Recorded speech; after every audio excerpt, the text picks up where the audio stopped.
Ate. Robert, dala ko na yung pera. Pero yan lang ang na-withdraw ko na hindi ko questionin ng bangko.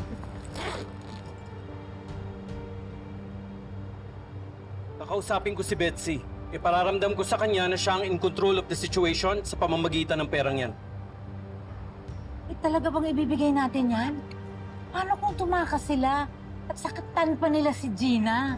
Maglalagay po tayo ng tracking device sa isang bundle ng pera. Matitrace po natin sila. Sandali lang, paano si Gerald? Habang tumatagal, lalo siyang napupunta sa peligro. Ayoko mamatayan ng anak. Sila lang nito ulit sa pamilya ko. Pwede naman ho nating hingin na mauna siyang ibigay sa atin. They will release him kapalit ng pera na yan. Robert, alam ko malaki ang kasalanan sa'yo ni Gerald. Pero sana patawarin mo na siya. Tulungan mo siyang mabuhay. Huwag kayo mag-aalala. Nora, pinangako ko sa kanila na maliligtas ko silang lahat.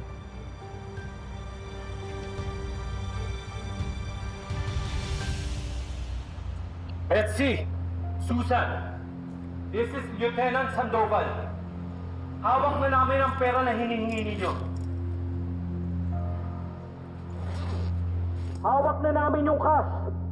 Kagaya ng napag-usapan. Handa na naming ibigay. Andiyan yung pera.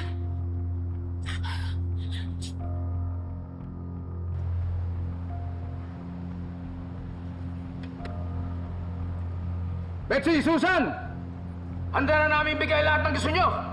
Pero kailangan namin ng kapalit. Kailangan namin si Gerald. Kailangan namin siyang dalhin sa ospital. Anak, nandiyan na yung pera. Gising ka na.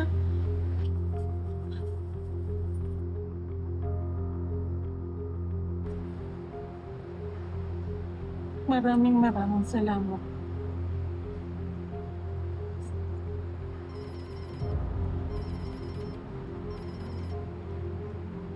Betsy! Pakakawala namin si Gerald. Pero iiwan niyo yung pera sa harap ng entrance. Kukunin ni Brian. Salamat, Betsy. Huwag kang magpasalamat. Hindi mo pa alam kung ano yung gagawin ko. Betsy!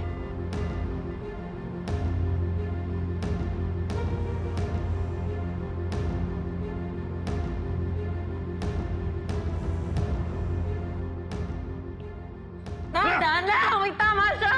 Tayo! Tayo! Tandaan lang! Okay lang ako. Sumama ka na. Kailangan mo na mapunta sa ospital, ha? I'll be okay. Sige na. Dalhin niyo na siya. Tara! Gusto ko una ka maligtas, Gina. Dalhin niyo na. Dahan-dahan lang. I'll see you soon. Dami yung drama. Yung sasakyan! Kailangan na rin natin ihanda yung sasakyan! Teka lang yung pera, siguraduhin mo! Baka lokohin na naman tayo ni Robert! Sandali!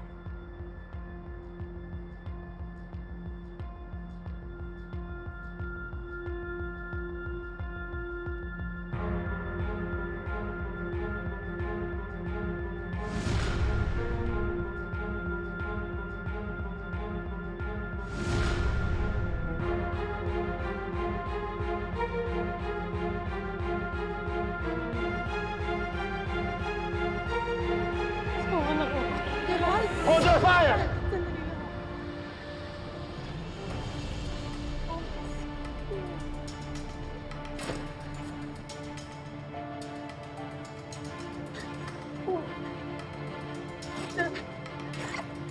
Sandali lang.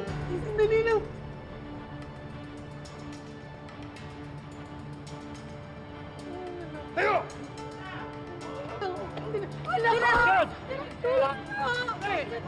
Dali na sa ambulansya, dali! Dahan-dahan.